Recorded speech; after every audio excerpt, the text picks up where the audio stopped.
morning, everybody, and as you all know that we arrived to the last lecture of this series on dynamics of computer-controlled machines, and we covered quite a large subject, as you see, because first we spoke generally about vibrations, and we spoke about how piecewise constant excitation appears in these systems in case of the weight or in case of the Coulomb friction.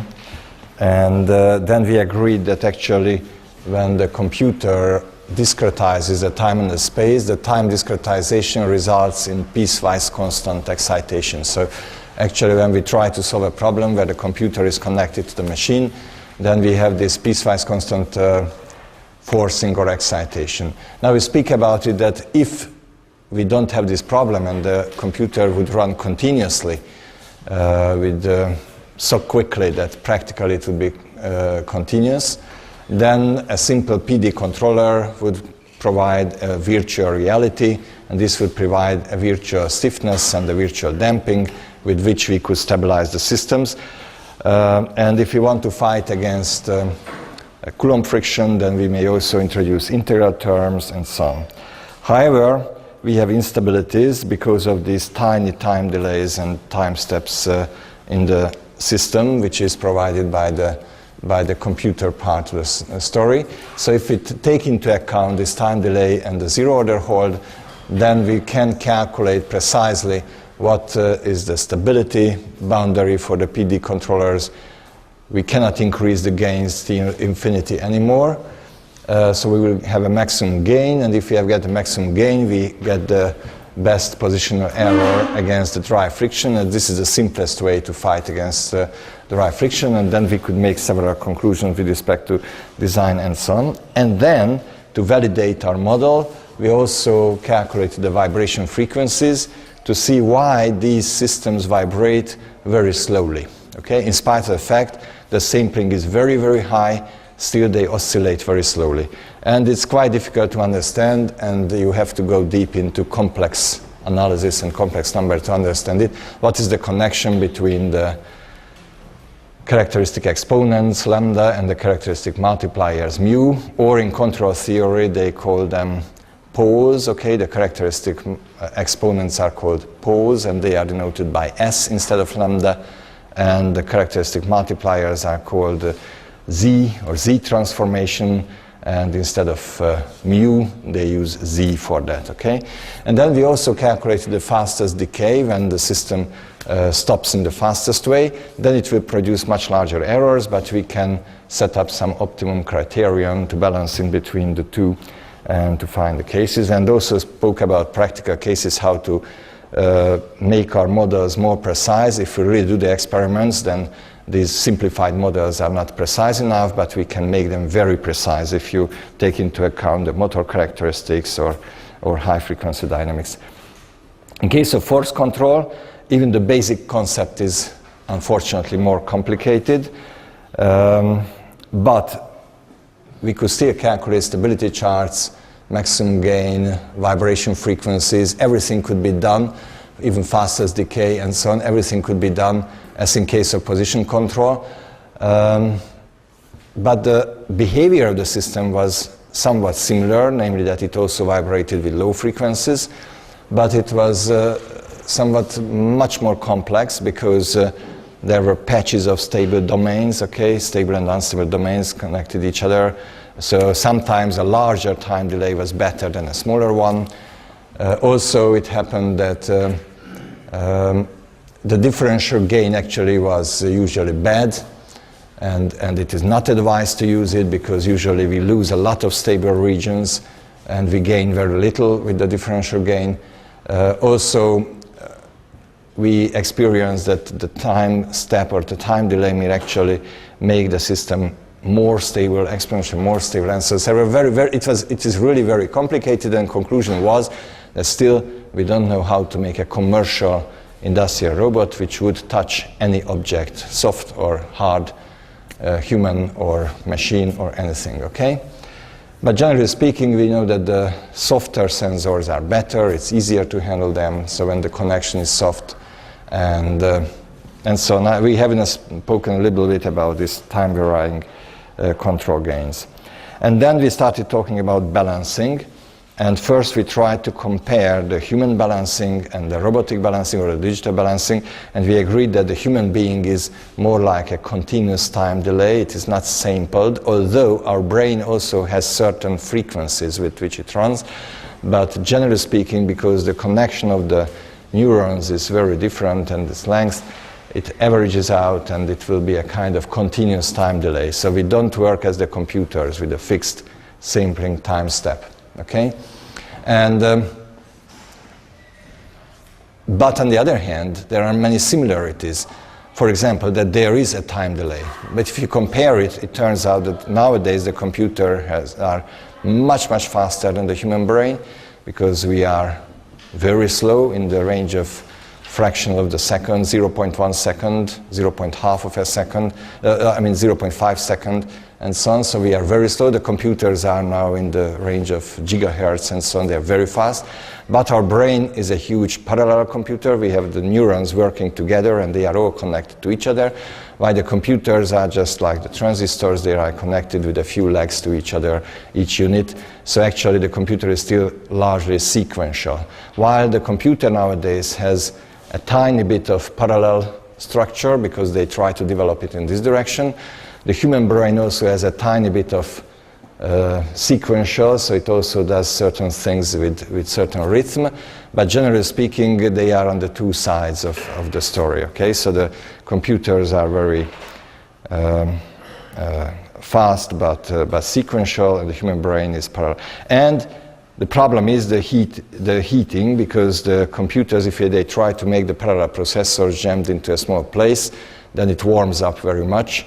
And that's why, for example, the graphic cards of the laptops should be heated separately, or they need two ventilators, because while our human brain managed to solve this problem and it doesn't warm up, it's part of the fact that we have so many things in it. Anyway, so first we said that we tried to study the human control, the human balancing, and we said that there may be several conclusions done with respect to the work of the human brain, and that's why we first calculated these critical time delays. The way of the calculation is very similar to the fastest decay, what we did in the case of the computer control, and we obtained these values. We compared it with some experiments, and we saw that they are in the good range. So we could check, for example, how much is the time delay of somebody, and this is comparable to the length of the stick what we can balance. And we spoke about it, how we balance ourselves. If we are drunk and our time delay gets larger, then how we start oscillating, with what frequency we oscillate. And we discussed in the end that how this semicircular canal in the inner ear can help us in balancing when our eyes are closed, and how this organ can send two signals, angle and angular velocity, because we need both if we want to make it stable. And then we spoke about the vision, that it's very much disputed nowadays how our eye works and how it is connected to our brain, but it looks, the experiments show, what they did on monkeys, that actually the eye is able to measure angle and angular velocity, both. Okay, so actually our eye is able to send quick signals, and in spite of the fact that the visual processing is very slow, it takes half of a second, 1 second while we recognize something, because it's very many calculations in our brain which has to be done. Still, there are some shorter and faster ways that we can recognize an angle and the angular velocity, and we can send it directly to our motoric system. Okay. And then, at the last part of the lecture last time, we started speaking about the stability chart and time delay when we have the digital balancing. So now we turn to the point that how the computers solve the task. Okay, it was a very and this will be the plan for today. So we will start with some experiments. Okay, we will see that the calculations we did last time are okay. We will review quickly the calculation. I will not write it on the blackboard again, but we will review it. And then we do during the experiments, we will see that there are stochastic oscillations, which is quite difficult to explain for first, and then it will turn out that this will be the round-off error behind it, a discretizing space, and then we will speak about this, why is it this motion is chaotic, okay? And if we have some time on the left, then we will go a little bit also to art, because it will be too much mathematics and too much mechanics, so we should do it somewhere else. Okay, so here is the position control. We spoke about it, how we stabilize it with PD. Force control, more complicated, but the PD should be able to stabilize it. And this is the balancing, okay? When an unstable saddle point should be made asymptotically stable. And this is the point. At first we discussed the human delay, which is very slow, as Helmholtz measured it already in 1850. And this is the one when the computer does it. And it has sampling, which is a periodic time delay, as we agreed. And also we compared already the critical time delays, okay? And the critical sampling time, what we obtained here, it was about 1.5 times smaller, yeah, than the human. And the reason was because the real time delay is always 1.5 times larger, because on average in this periodic time delay it's about 1.5 times larger. And this one, what we will speak about today, this is the last subject, okay?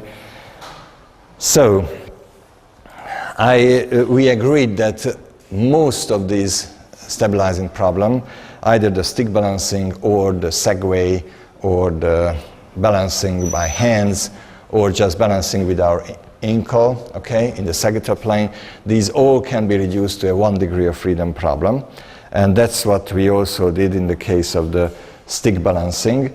And now we will try to do it with a computer. So here is the stick, and there is a small computer unit with a microprocessor on it, which is programmed. There is a DC motor in it, and it just tries to do the stick balancing, okay? And if the wheels are small enough, it will be just like when we do it with our hand, okay? And this was the calculation what we did last time. And let me put it here, because in the first part of the lecture we will just explain that how these stochastic oscillations occur in these cases. So in this case the model should be something like this, that we have the we have this stick with mass m and length L, okay? And actually in this case we will measure this angle phi and phi dot, okay? We will speak about this problem that measuring the vertical direction. That's very critical, okay? So this is the angle phi, this is the 1 degree of freedom, but we will, with the sensory system, okay, we will send a signal to the computer about the angle and the angular velocity, okay? And the PC will get this signal. It will digitize it, and then it will send out to a DC motor, which in a simpler case, okay, let it be somewhere here, okay? Placed here, and okay, and this will have an actuator, and this will push up and down here, and here we will provide the control force F, okay? And this control force F, which generally speaking is P times phi, okay, I will write it this way, F, I will write below, F is equal to P times phi plus D times phi dot, okay? And this calculation is done by the computer, okay? So this is the way we try to do it. And actually it has 2 degrees of freedom, but I said that this X is not interesting at the moment, and just we try to balance it somewhere, okay? And this is the DC motor, okay? So this would be the model, and in this case the model looked like this, that it was 1/12 times ml squared, okay? I'm sorry, my L's and the 1's are sometimes similar to each other, but anyway, phi double dot t plus 1/2 mgl. If you linearize it, it will be phi of t, and on the right-hand side we obtained minus L over 2 times P times phi at Tj minus tau minus L over 2 times capital D times phi dot at Tj minus tau. Okay, so this was the original equation of motion, and these terms came in because of the calculation. So it's not easy to see the equation of motion, cannot be read directly from the figure, okay? It's the result of a long calculation. We did the Lagrangian equation of the second kind, Usually students want to write immediately this equation because 1 over 12 ml squared is the mass moment of inertia with respect to this point, and suddenly think you understand everything, but it's not as easy as that, okay? And then we introduced dimensionless quantities, and it was transformed into this one, phi double dot t, so phi double prime t. Sorry, this was minus. Of course, this was minus because it's at the upper position, okay? So it was negative. And then here we had a minus omega n times tau squared times phi of capital T equals to, and on the right-hand side we had a minus dimensionless proportional gain times phi at j minus 1 minus dimensionless gain times phi prime at j minus 1, okay?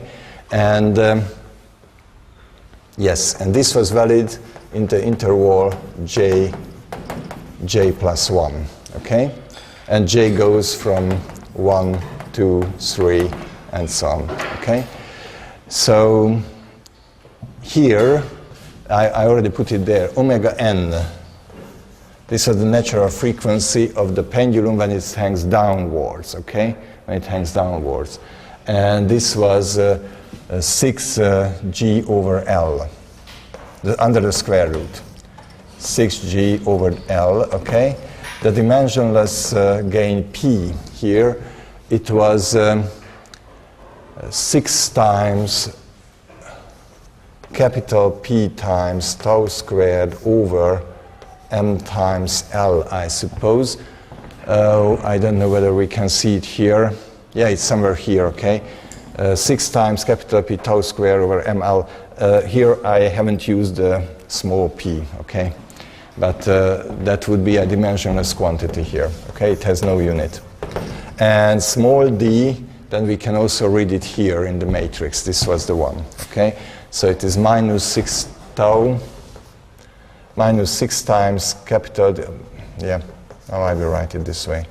Tau over m times L, and this is also a dimensionless gain. And prime denotes differentiation with respect to the dimensionless time now, okay? And so after that, we managed to build up a discrete mapping. Now you see, here I tried to represent it here or to summarize what we did last time very quickly at the end of the lecture. Actually, we use not at tj, but our vector, our vector looked like this, that x at j, x prime at j, and u at j, okay? U was the control effort, which is constant, okay? That was denoted by u sub j, okay? This quantity on the right-hand side. That's why the last row is simply like this, okay? And these quantities, the hyperbolic functions, cosine hyperbolic and sine hyperbolic, they showed up because the pendulum now is inverted. So actually when we solved the homogeneous part, we, instead of sine and cosine, the basic functions for the general solution was sine hyperbolic and cosine hyperbolic.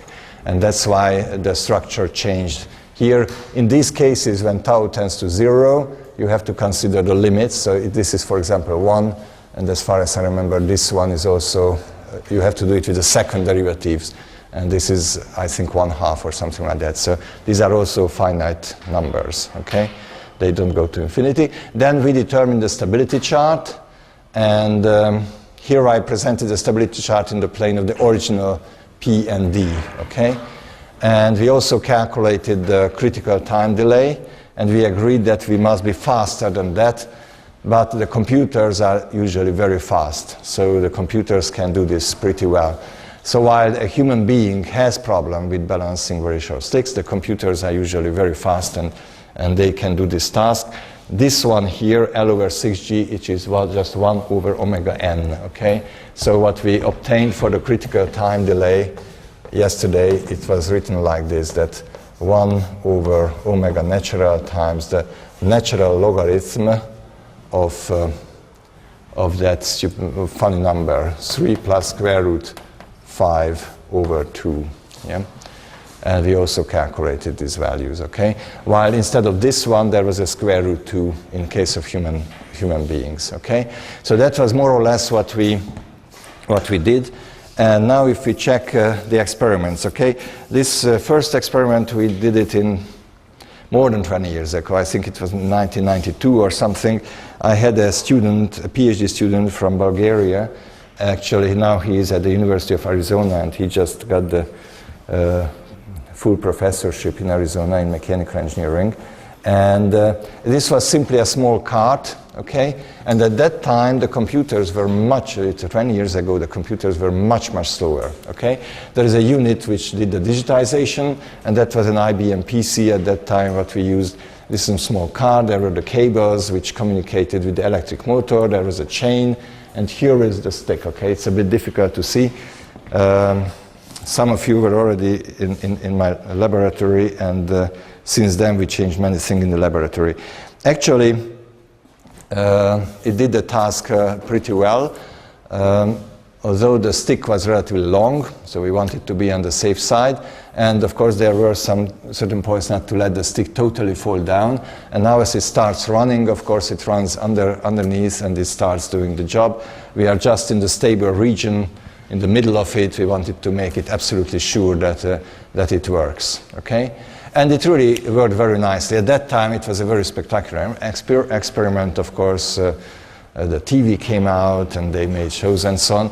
Unfortunately, when once there was a science show or something, and there was a TV, no, it was in '93, okay, a long time ago. But you see, it's interesting to see it doesn't want to stop. So it always moves a little bit. And there is this tiny vibration in it. For a while it looks like periodic, okay? This is the chain which drives the main shaft of the wheels, and this is the electric motor. This is the chain here. And we tried to figure out that is it a periodic oscillation or what? And actually, sometimes it's periodic, sometimes it just started becoming a bit funny or stochastic. So that was one thing which was a bit surprising, that why does it vibrate and why it doesn't settle when it should. The other thing which was interesting, you know that when the TV came out, that's what I started saying, I had a colleague of mine who was always very excited to make, oh, the TV is coming, so we have to make this experiment very nice. So actually, he told me that, oh, this environment looks very bad, there's another machine, so he put a nice blue curtain behind it. And also, on the table, he put that this yellow stuff is terrible, and he put something else, okay? And when the TV came out and we started the experiment, actually the whole car just ran down from the table. And first I was very angry, what happened and why this guy starts changing the environment. And what happened, as it turned out later, that he started moving the table. And the floor was not smooth enough, and one leg of the table was a little bit higher. So actually, the table was not horizontal. And actually we measured the vertical direction with the help of the wheels and the horizontality. So it already showed that it is not so trivial to solve the problem if we have no information where the vertical direction is. So we always had to set, there was a detector, here it is, here is the pendulum, and there was a angular detector, okay, and potmeter, and that's what we had to set, that where the zero is, where the vertical direction is. And we also had to tune it precisely before we started the experiment, otherwise it didn't want to work. Okay, so it was a long time ago, and then I went, for example, to California, to the Caltech, and I told them that it's so interesting that these computer-controlled machines, they always vibrate a little bit. Actually, we also vibrate a little bit, so we are not able to stand totally. So we should be asymptotically stable and stop totally, but still we always move a little bit around, and the computers also do this. And when I told them, they laughed at me, oh yeah, in Hungary you have those very old rubbish computers, here we have Sun workstations, and they run so fast, and let's go down to the laboratory, we will do this experiment quickly and you will see that it will stop. And so I went down with this guy and we did the experiment, and it was just a simple robotic arm, and we put the inverted pendulum to the end of it, and it didn't want to settle. It also just Of course, the video is also very old, but if we get it closer, you can see that it always moves up and down. And it is a real stochastic. It even doesn't show any periodicity. It's quite unpredictable and stochastic as it moves to the right and to the left.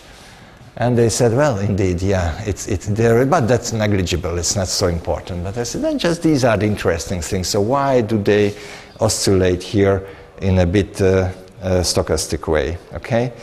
Then, for example, recently I visited Ann Arbor. Another former student of mine, Gábor STÉPÁN, is there now on tenure track, and in their entrance hall, you know, in the mechanical engineering building, they have this nice little inverted pendulum, which doesn't want to settle either, you see.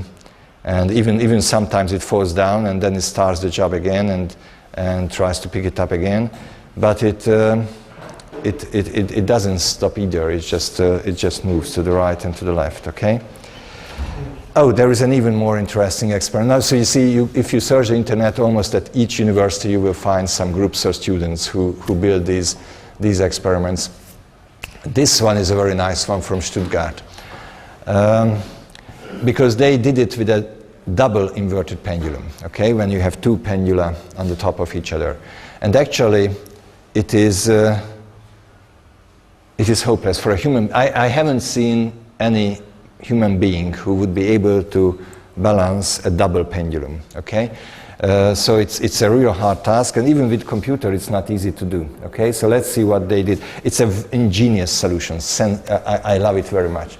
Although there are many others, and now at the University of Vienna, they also did it with a 3 degree of freedom pendulum, with a triple pendulum, but already on the internet there are comments that they don't believe it, so maybe it's only a trick because I don't know. So anyway, here is a simple pendulum with 1 degree of freedom, and they move it up and down, and then actually it looks like it stopped perfectly, but sometimes they stop the video, so it's not really clear whether it was, well, anyway, later we will speak about it. So let's see how we do it with a double pendulum which has 3 degrees of freedom, 1 angle, 2 angle, plus the horizontal position, okay?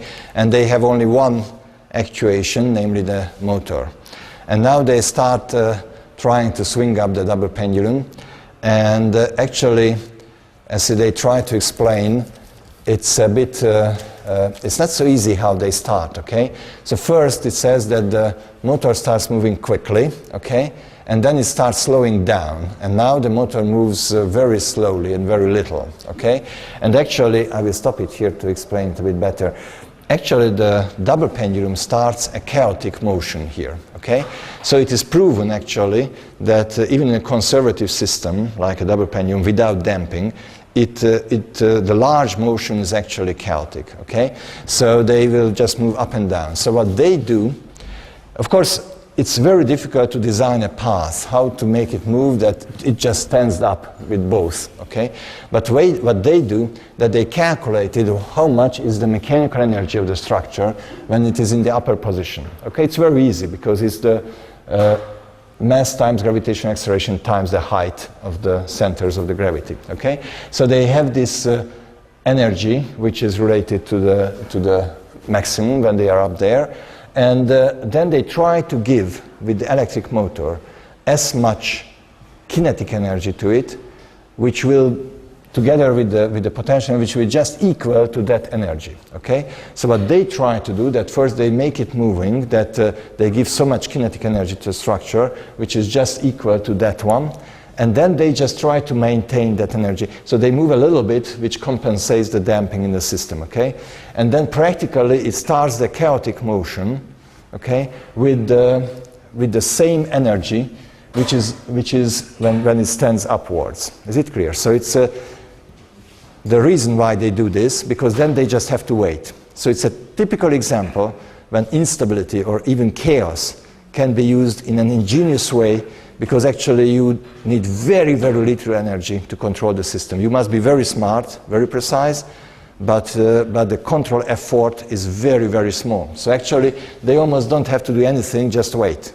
And since it moves chaotically, sooner or later They don't know exactly when, because it's unpredictable, but sooner or later it will get close to the upper position, okay? And when it gets close to the upper position, then they switch on the PD, okay? Because now they have the linear system, they are close to the required position, and now they can start with the linear control, okay? And that's what will happen.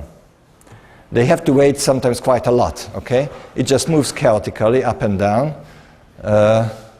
And then there is a certain moment when it gets close to that position. You see, it's absolutely hopeless. It's chaotic, jumping up and down, and they switch it on, okay? So when you get close to the upper position, now they switch the PD on, okay? And now it will just stand there, okay? He doesn't disturb too much, very little, okay, because it will fall down for larger perturbation. And also it's interesting to see when you touch it first, up there, this will start to the left, okay? That's what it tries to explain. So instead of trying to run, first they have to put it this way, just the pendulum, because and that's why a human being is unable to do it, okay?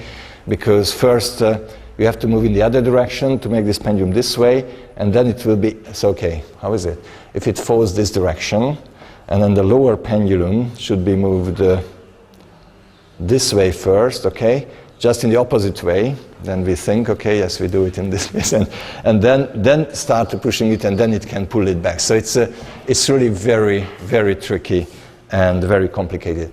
Actually, if you are a good truck driver, okay, there's so-called, it's a famous problem, the so-called non-holonomic balancing, and my goodness, I forgot about this. This is such an excellent video. Let me try to find it, okay?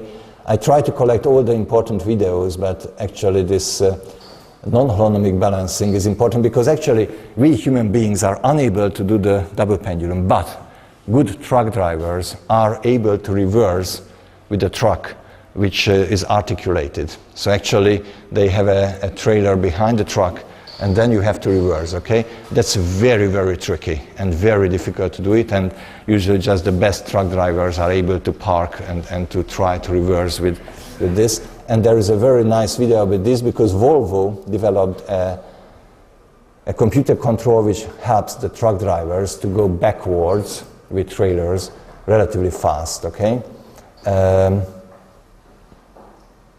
It should be non-holonomic balancing, but oh my goodness, where it could be? Maybe in a course on analytical mechanics, and no, I'm sorry, I have to give up. I have so many libraries, I will not be able to find it. Actually, it's Jean-Claude Van Damme who was taken for this advertisement, and maybe you can find it on the internet. You know Jean-Claude Van Damme, the French guy who is very good in karate, I don't know, in some action movies. He was a very famous French movie star. And actually what he does, that actually he stands between two Volvo trucks which go backwards, okay? And he wants to show that they are so safely running backwards with a trailer behind, okay? And they don't start vibrating or anything, and they go with relatively large speed. Have you seen that advertisement? It was very famous on the internet. And he just stands with legs like this between the two Volvos. Okay, so that's non-holonomic balancing, but actually when you reverse with a car, the process is much slower. So in case of a pendulum, we are unable to do it because we should react so quickly that we are unable to do that. But in case of a car, the process is slower, and a good truck driver is able to do it, and nowadays even the computer control can do it. So it's, again, just one topic you see where these are full PhDs, okay? So you can work on this problem for several years when you want to reach a good result, in spite of the fact that the problem is simple. Yeah, Zurich. This guy is called, what's his name? Raffaello Di Andrea, okay? You have to learn his name because he will be a famous guy in control of mechanical systems. Actually, he was in Pasadena in 94-95, and he listened to my lectures at that time, what I gave, because he was a PhD student at that time. Later he went to Cornell University, and he was the leader of the robotic soccer team, which won the world championships, I don't know how many times. You know this robotic soccer, when robots are running in a small square and they try to push a ball into the other ones, and they had the most advanced and the fastest and the best controlled robotic soccer team. But later he left Cornell and went to Zurich because he's Italian, so he wanted to come back to Europe. And Zurich is north of, Switzerland is north of Italy, so now he is relatively closer to his home. Actually, it's a bit too much popular what he does. So he has many experiments on the internet, like robots which try to put them together, or like a table which falls down. He often works together with movie makers who really make professional movies, okay? And now it's a 15 minutes long movie on the internet, and actually it's in MP4, so probably it will not run here, or it will run very slowly. Wait a minute, how was that? Yeah, it should come here, okay. Sorry. I will just get out of here and we will see it here. Yeah, it should be here. Yeah, here it is. I should go ahead to about 2 minutes as far as I remember. No, it's already too much. Yeah, here it is. Okay, so this is the part where he tries to explain what it is like to balance a stick. Okay, and he does the same actually. What I don't want to say that he learned it from me because I already gave these lectures, I don't know, 15 years ago, so I don't want to seem to be jealous because this guy now is much more ahead of me. I mean, he's so popular all around the world. He also shows it that he can do it on his leg. Okay, I did it too, so it's not a big deal. But now he has a quadrator here, and he controls this quadrator, and I already saw that you also have these gadgets. Also, I saw students walking on the yard here, and he puts the pendulum on the quadrator, okay, and the quadrator is able to balance it. Now, first I thought that, oh, this is really tricky, so how he does it, but actually how he does it, there are these gadgets here, this one and that ball. Can you see that tiny white ball on the top of the stick and also on the quadrator? And he has a local GPS system in the room. So actually he knows exactly with 0.1 millimeter precision where it is. So he can measure whether the pendulum is vertical or not, because the GPS system in the room, in the there is a net to protect the audience, okay, because they want to do it. And you see these professional cuts when you can see the people, they are and so it's and also he has something with which he can control it as it moves around. And it's really extremely spectacular, okay? So if you hear the sound, you can hear the audience as they are. The key to these acrobatic maneuvers is algorithms. Yeah. Designed with the help of mathematics. Okay, it's usually it's something which tries to show that it is so simple, but actually it's very complicated, so it's not so simple. Let's demonstrate the importance of understanding physical models and the workings of the physical world. Okay, so I will switch it off, and then that's another interesting experiment. It actually is the compensating the weight. Here you can see that he has these things, so he can actually know the exact space of the position of the quadrator, and then he can also put this glass. Actually, it's not so difficult to balance because the glass has a plate on the top, so it's not the balancing, rather keeping the water not spilling out of the glass, okay? And then he can run around and the water doesn't come out from the glass. But, and then again, he does also this kind of, later he will do it very quickly, okay? You will see that he moves with it in this direction. And actually, it is not a big trick, because if you put a glass onto a pendulum and you let it move, the water will not come out. Have you ever been on sea where you try to cook on a wavy sea, okay? So when there are waves and the whole boat is just moving like this, it's very surprising that actually the water doesn't come out from the vessels, okay? They move together with the swinging. So here you see it's very hard, and still the water doesn't come out. So it's not as big deal as he shows it, okay? But anyway, so there are many nice things like that, and of course you can also do it easily. Yeah. Now you remember that those ABB robots, they were used for this rehabilitation when they when we used it to exercise the arms of some patients. And we had so many problems with the force control. And part of the problem was that the robot controller has been developed for already 20 years. They started writing it in the 1920s. And you see the new generations of engineers which came to the company and left. Usually the new generations already did not know how the previous part of the control works. They just know that there is a subroutine which works well. These are the inputs, those are the outputs. It's good, don't touch it, okay? And then if they wanted to improve it, they always added something, added. So the control started to become longer, and even more and more complicated, while in the meantime they exchanged the processors, always to have a faster processor. The program started becoming so complicated that they always used the time, okay? So actually at that time the robot always had about in the range of 30 hertz sampling frequency, so ran about with about 30 millisecond time delay. And this was not enough to do the balancing, for example. So we told them that if they want their robot to be developed to do force control, they should improve the speed, because we can calculate it's impossible to do it with PD controllers. And then we told them that, for example, they cannot do this task. And that was the point. They didn't let us to modify the code. But finally they decided that they will start cutting out parts which are unnecessary to make it faster. And finally they managed to do it, okay? They were so proud of it that now they can do the balancing, okay? And they put it on their internet page that now the ABB robot can do the balancing. And of course it can do it because now it runs fast enough to balance a stick of, I don't know, it was half of a meter or 30 centimeters, I don't remember how long it was. But actually, if you have a closer look at the experiment, which was quite simple and trivial in some sense, okay? They use only 1 degree of freedom here, the base, as it rotates. Here you can see the cable. It always vibrates slightly. And it also does the chaotic oscillation, okay? So it cannot settle perfectly, okay? Then once I was at the airport in Atlanta, and a guy was running to the toilet and left the Segway there, okay?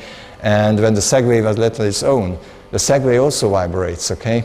And actually it's also, it looks periodic, but if you watch it for long, it turns out that it has a stochastic component, okay?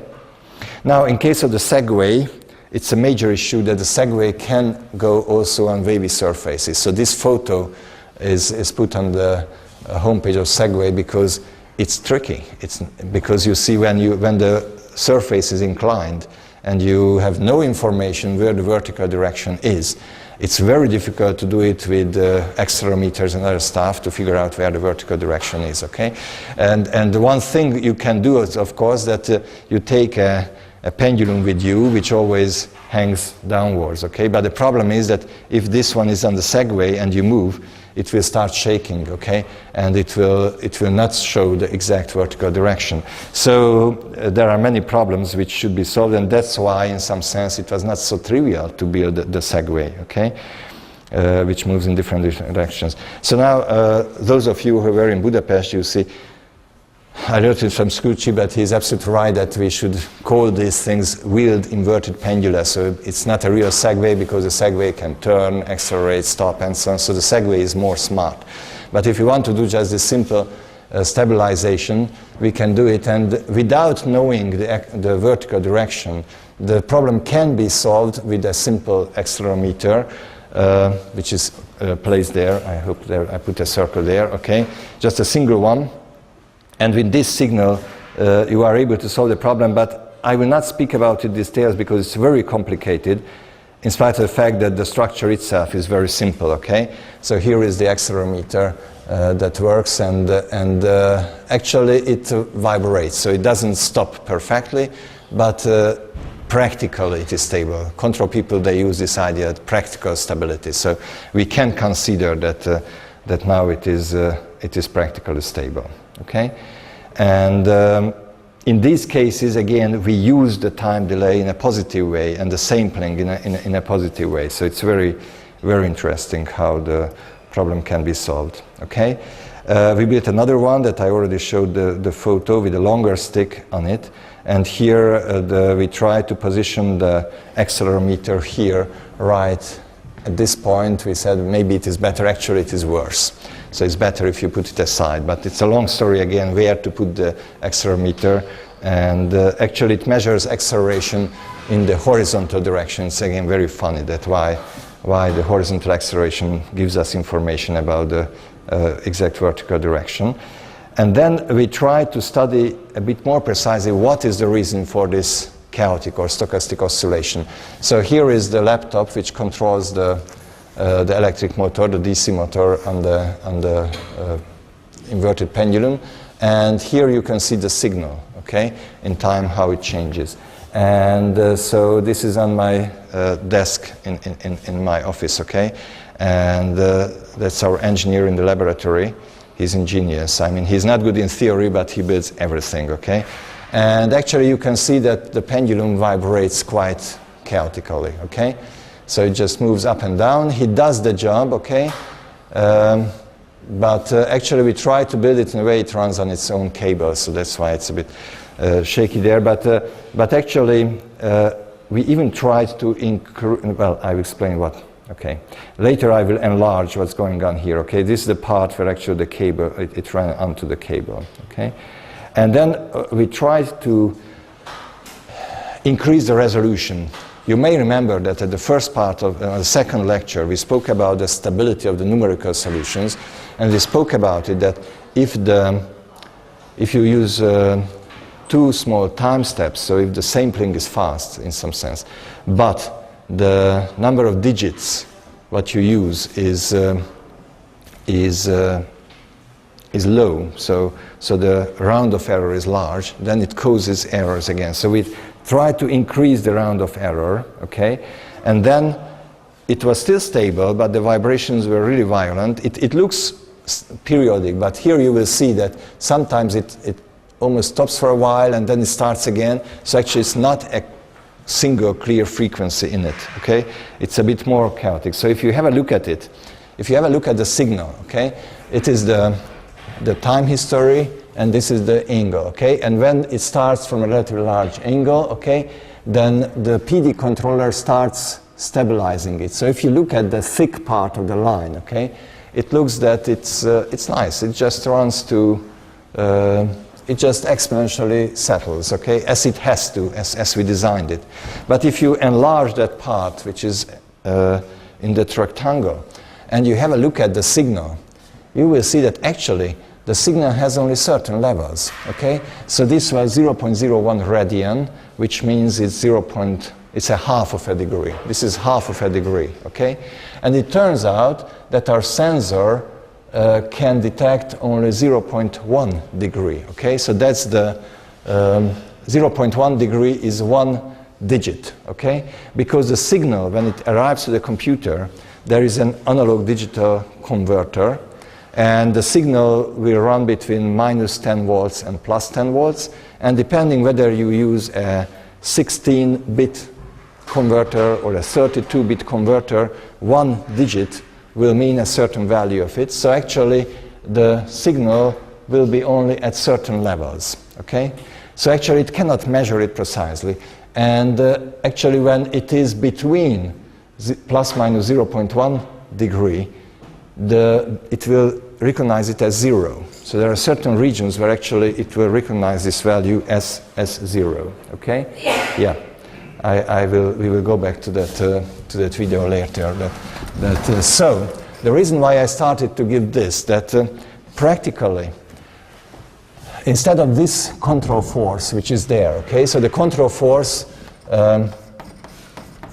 look like this, that P times phi at Tj minus tau plus D times phi dot at Tj minus tau, and it's discretized in time, okay, and this will be at the time Tj plus tau.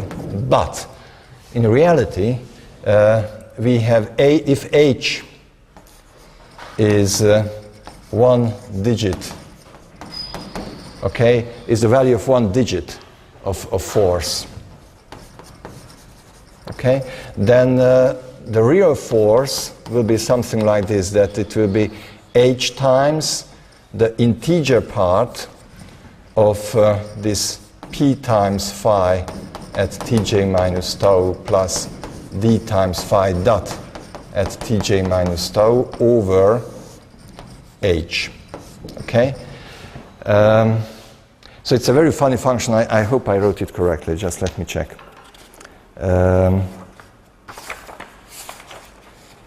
It's 1 over, yes, h times p phi. Yeah, that's correct. So you see, if it is not here, it is the same. But here, if the value of the force is smaller than h, okay, then it will actually don't do anything. It will be 0. So it will mean that the real control force, okay, so if you put the control force here, okay, against the, how to say it, this would be the p times phi plus d times phi dot, okay, and if it ran without this integer part, it would be a straight line, okay, with 45 degrees, okay. This would be like this, but it's discretized with h, 2h,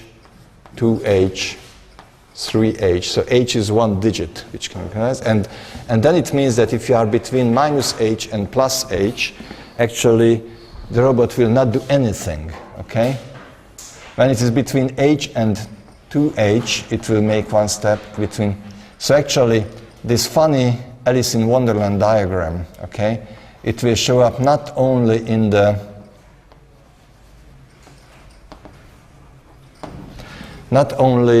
time domain, but also in space, okay? So actually this will be the quantized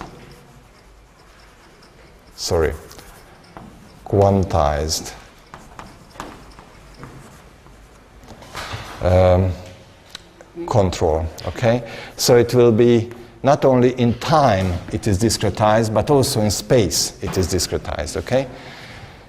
Like the round-off, okay? It's similar to the round-off error. You could also say it that it is the same as the round-off at analog, digital, analog converters, okay? So it's called a round-off at analog, digital, analog converters, which converts the signal from analog to digital and then from digital to analog.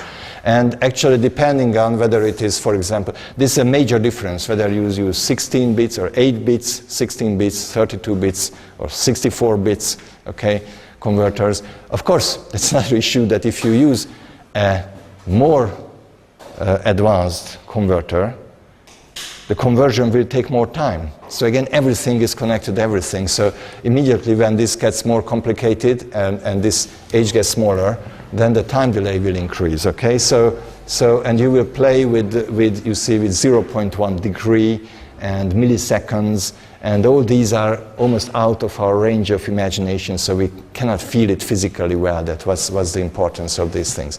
Now a last word about why I wrote here the integer function with capital I, okay, integer function. There are, in mathematics, in some computer languages, they distinguish the integer function and the capital integer function, okay? The question is that the integer function of minus 0.5, how would you say it in mathematics? How much is it?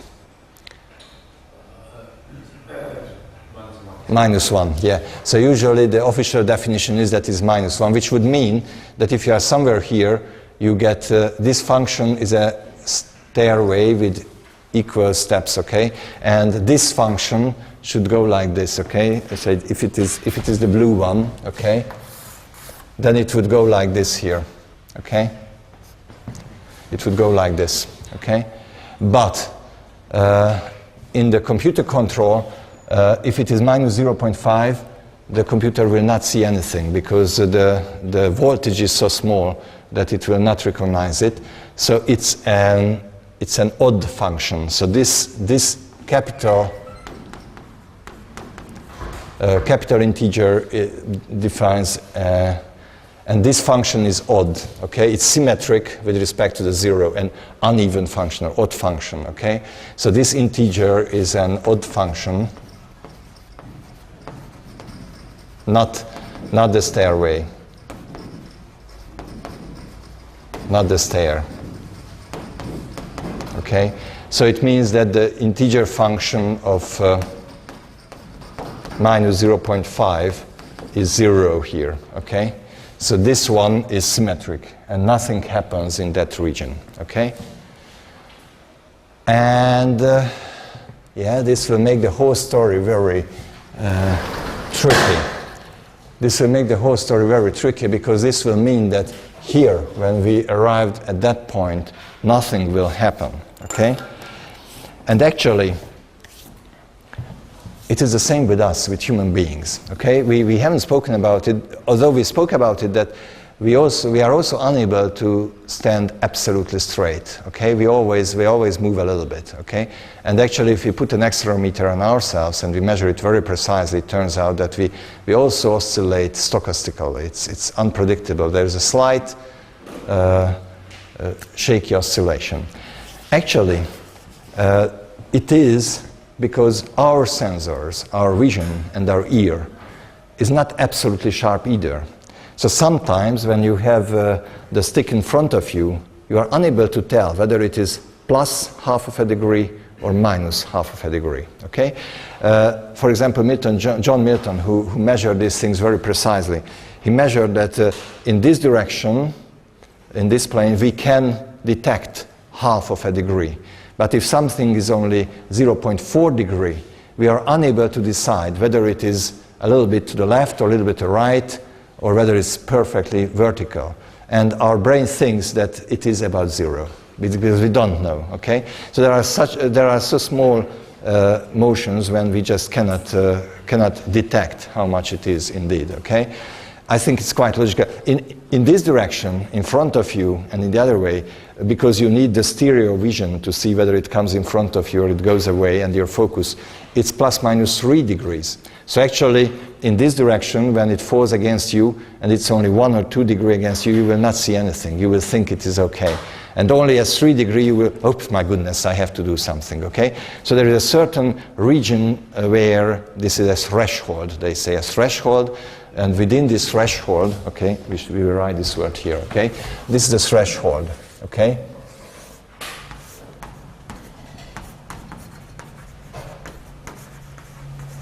Within this threshold, the control is switched off. No control. No control here. So the signals are so small. The signals are so small that we don't do anything.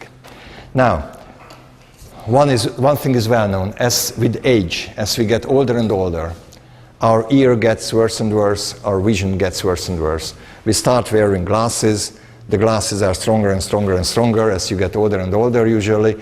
And because we want to see sharp, okay? If we don't have this already, I have a much larger threshold. I will have problems with balancing, recognizing the stair. I will fall over, I will break my leg, and I will die, okay? So that's why we try to decrease the threshold as much as we can. And during our lifetime, we have all these aids with which we actually extend our lifetime with the help of this, trying to push it down or keep it under control. But there are other cases, for example, when you do not concentrate well, okay? And also the time delay starts increasing. No, not time delay on one thing, but also the threshold starts increasing, which is also a problem, because actually your control is switched off, okay? So for example, that's why, I don't know how it is here in China, but now all around in Europe, it's prohibited to phone in the car, okay? In America, I think you can still use the phone in the car, but in Europe now, in most of the countries, it's prohibited, because they say if you phone, you do not concentrate well, and you will not see sharply enough what's going on. But maybe you are just dreaming, or you are just sleeping, or you feel love or something, and you do not concentrate, and then all these things starts increasing, and this will cause a lot of slight stochastic oscillation. The best example for this is when you start falling asleep, okay? And when you start falling asleep, this threshold starts increasing, okay? Your eyes are already not working properly. Your time delay starts increasing. So both tau is increasing and both h is increasing. And in these cases, for example, if you fall asleep and you still have to sit, okay? You start moving like this, okay? And it's pretty chaotic, actually, as you just start moving around. And that's what you can see very clearly on these little boys, okay? So as you see, he's falling to sleep, okay? And he has a large amplitude, totally chaotic oscillation, okay? And already the range of the oscillation is so high, you know, or there is this other guy, okay? Actually, he fall asleep during skiing, okay? So can you see him? He's, oh, why didn't it run? Wait a minute. Yeah. Okay, now it should be, I touched it twice probably, okay? He is just oscillating totally chaotically, up and down, okay? Fortunately, the ski just supports his ankles, so it's a little bit easier for him to stabilize himself, but it is, even sometimes he puts, but already his eyes are closed, so definitely he relies on the hearing organ only because he cannot see, so the threshold is really very high, and actually they dance around, going around, and could you see he just lifted up his hand a little bit, as you see, he almost fell back and things like that. And they try to wake him up, but even he's unable to wake up, so I mean it's really very funny, poor guy, that how he's fighting with this other thing. Finally he also fell asleep. Okay, so now, anyway, I hope now you understand what's going on, and after the break, we will go into details that what happens if this is fitted into that model. Okay, so let's have 10 minutes break.